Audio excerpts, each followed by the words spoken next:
Hello, it's your favorite sports thunk here. Don't forget to hit that subscribe button to join the fastest growing community on YouTube. Remember, Nightcap doesn't happen without you. So please subscribe or you're going to make Ocho cry. The NFL will not propose a ban.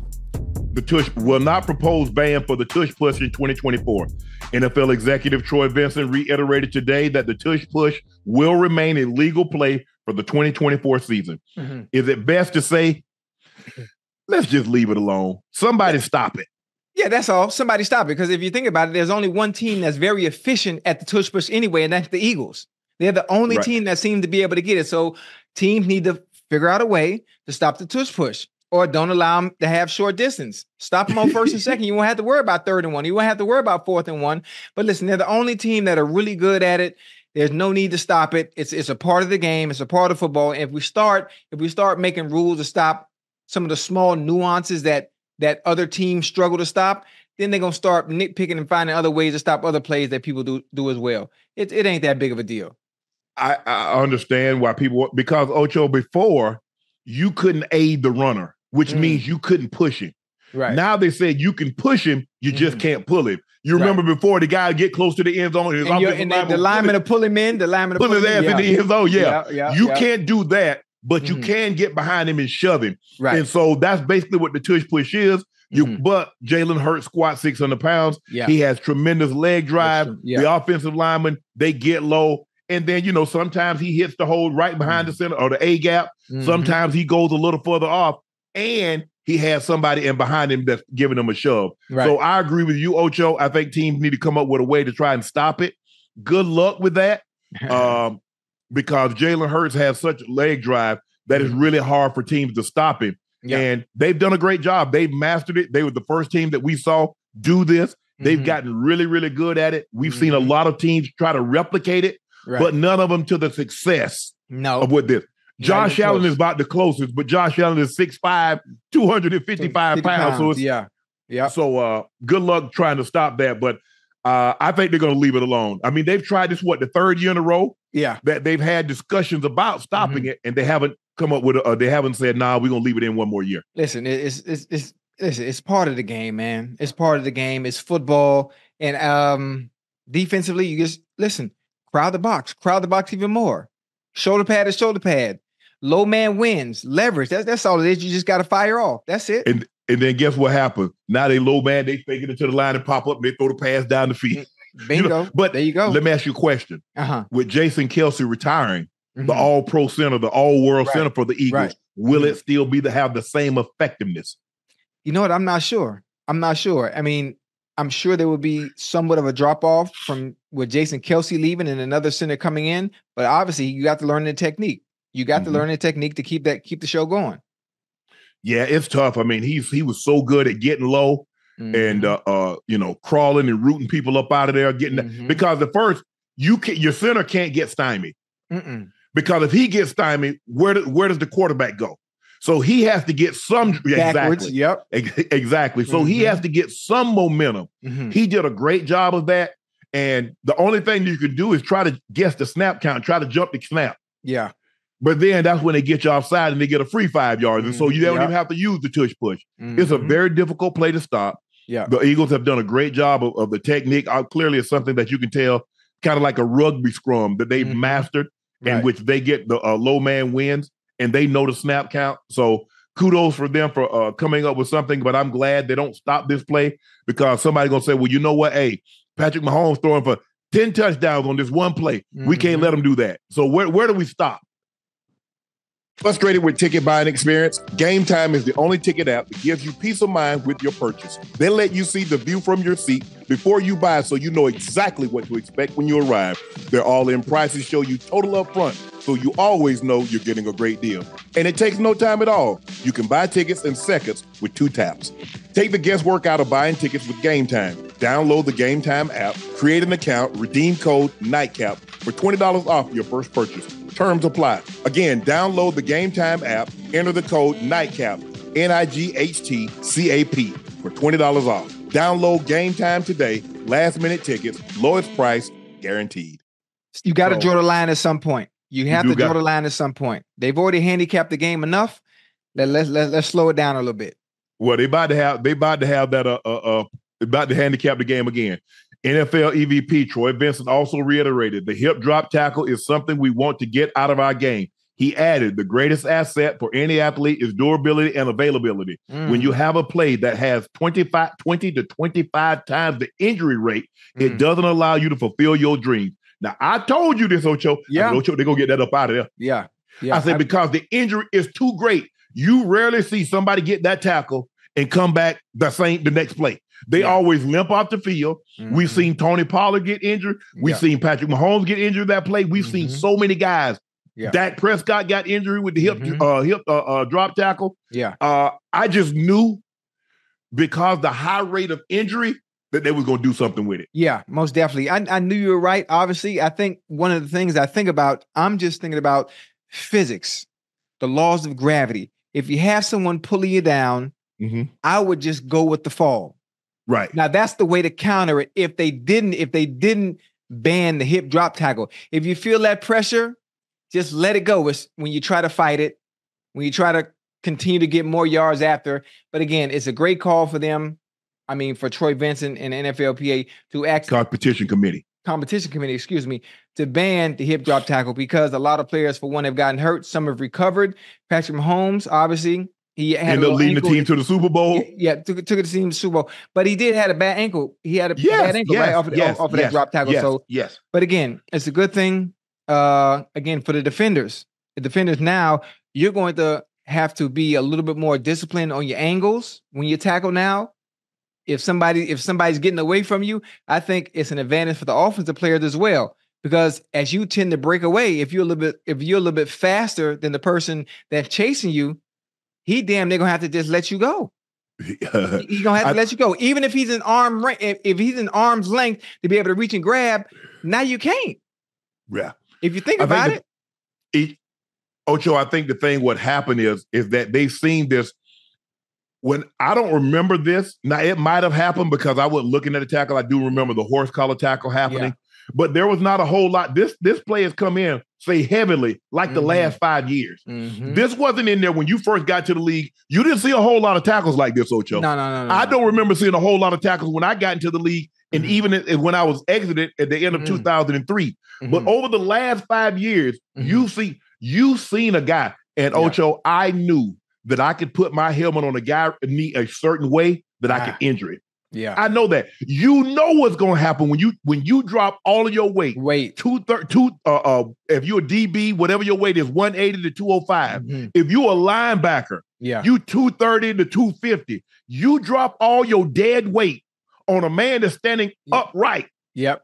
You already know what's going to happen to get him down. Yep, that's what I said. The only counter offensively for players, I mean, if you smart and you feel the force of someone with their weight on you, it's to just go with it, just flow with it, and it'll prevent injury. But again, this is the right call by the NFL committee and the competition committee and Troy Vincent. But again, defensive players yet again, are at a disadvantage. Well, what they've said is that in-game scoring. Have gone a game-to-game scoring has dropped the last 3 seasons. Right. They want to see an uptick in that. Right. That's why they instituted the rules to begin with. The defenseless receiver, the quarterback, not hitting the defenseless quarterback, driving the quarterback into the turf, incidental contact. They want scoring. The fans have already spoken. As much as they say, "Oh, it's flag football," you love that. Right. You love the 35 to 38 ball game. You love the 41-38 ball games. You love the overtime ball game that ends 31-28. You got tired of the 10-7s. You got tired of that. You got tired of 7-6. It's just like baseball. Oh, the purists like a game 2-1. Right. But the fans, the purists, there are not enough purists that was going to the game, that was watching the game. So they wanted to see a 9-8 ball game in baseball. They want to see the home runs. Basketball. You see what they did? They made the lottery. They spaced the floor. Now the 3-point shot, and now teams are getting up and down the court. And you see in 130, 138 to 135, 141 to 130. There was a game a couple of months ago, 153 to 151. That's what fans like to see. I don't want, and I'm not lying. I don't want to see, if I go to a basketball game, I don't want to see no damn 78 to 71. Well, I have a question. If you have teams in basketball scoring at such a high rate, does that mean there's a lack of defense as well?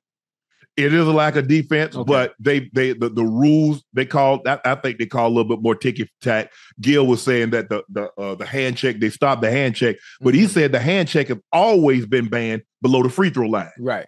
But back in the 80s and 90s, they arm bar you. They're like, nah, you ain't backing me down. Right. But fans like scoring, no matter what the sport is, be it hockey, soccer, baseball, basketball, football. People like scoring.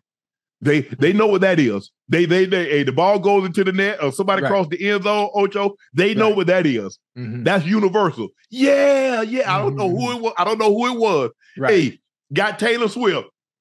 Taylor Swift said, yes. Yeah. We winning. Right. Who is we? I don't know, but somebody scored, right? Everybody else standing up. I'm standing up too. So that's what we're going to have. So the tush push stays at least for another year. Yeah. And Torrey Bissett reiterates that something has to happen with the hip drop tackle. Right. So I'm not going to be surprised if that's going to be a penalty, and you could imagine a fine that's coming with that. Yeah. That's going to be a 30, even a first defense fine, Ocho, will probably be somewhere around 30,000. Yeah, most definitely. Obviously, it's 15 yards if you have to if you have to execute the hip drop tackle to make a play. But also, I think the fine, I think it'll start off at 5,000. I think it'll start off at 5,000. No, you don't think so? Hell no. Nah. Because the horse collar tackle is about 25,000. What's the flag? Can we look that up right quick, Ash? Damn. Oh yeah. I'm gonna help Ash look it up too. Oh no. Hell no.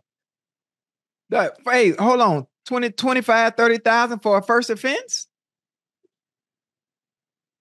Yeah, I'm gonna have to appeal that. I'm gonna have to appeal that. So we need to work something out. What you got, an apple or orange? Because that's the only thing you're gonna peel. Hey, boy, you ain't gonna get that fine. Hey, boy, I give him a check. Post date. Don't cash it yet. 16,300 for a first offense. Okay. I mean, with the money they're making today, that's not bad. I'm stuck in my time. That's why I'm still thinking first offense is gonna be 5,000. No, hell no. Yeah, they done went up. They done went up a little bit. Hell yeah. It ain't. Nah, hell no, Ocho. I mean, bro, what you thought bro, you've been retired a decade. Who? You keep telling that the cost of living keep increasing. Yeah, keep increasing. Right. Okay, so does the fine money. Okay. That's why I said it. With the money they're making today. Okay, you're right. Hey, the fact that, boy, I've been retired a whole decade, boy. It don't even feel well, like it's 2024. So did you play in 2013? You've been gone a decade at least, right? God damn. Because you came in 2001. Yeah, I came in 2000. Yeah. You came in 2000? Yeah. Yeah. What was your last year in the league? Shoot. I mean, which one? Because 2011. I played in Canada and I played in Mexico. 2011 was your last year. So, yeah, you've been gone a decade. Golly, man. Hey, you know what's funny? Yeah, about a decade. Yeah, 2011 was your last year. So, you've been gone about 13 years, bro. Because I've been gone 2 decades. Damn. And you know what's funny about that? I've been gone for a decade and I can still play. Madden? No, I ain't talking about Madden. Like, I can still go out there and play right now because I'm in such elite shape still because I just never know when that call might come. You know what? I never know. I stay ready. Because if you stay ready, you ain't got to get ready. Apple are shapes, pear, eggs. Those are shapes. Yeah, I'm just you ain't taking your spidey senses. Your spidey senses don't tingle anymore. Oh, because they've been down too long. No, they ain't been down because I've been doing other things to keep them things intact. My spidey senses is on point. Let me ask you a question. Yes, sir. When the last time you played a football game? Oh, 2 days ago. 2011. Oh no, I play rugby. That's a different type. The spidey sense, that's a different type of. Hold on. You just told our chat early in the season, you get in shape for football by playing football. Right. Now you say you sharpen your senses doing other things. Yeah, you listen. Stay with me now. There's a way to work on all your senses without actually having to play the game. There are other things that can substitute and keep your spidey senses intact. That's something that I've always done, just in case. Listen, I would never play football again, but I'm just playing. I'm just saying in general, I do other things to give me that same adrenaline rush, that same of the unknown, the same butterflies. I find it in other roller coaster. It's called riding a roller coaster. Yeah, that's my life. You took the words right out of my mouth. A roller coaster, boxing, playing tennis, like doing things, but at somewhat of a high level, as high as I can get, and it keep my senses going. How do you heighten your sense of taste without tasting? How do you? I be tasting now. Yeah, I know what you be tasting. And you said salty.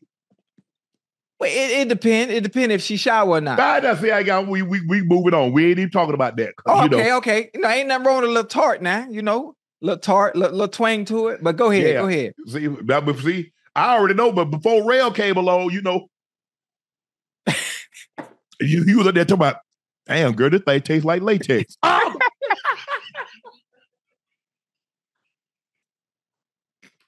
Man, Ocho, man. See, you got me. Let me put my hair wrist back on. Man, let me put my hair wrist back on and move this conversation along, man.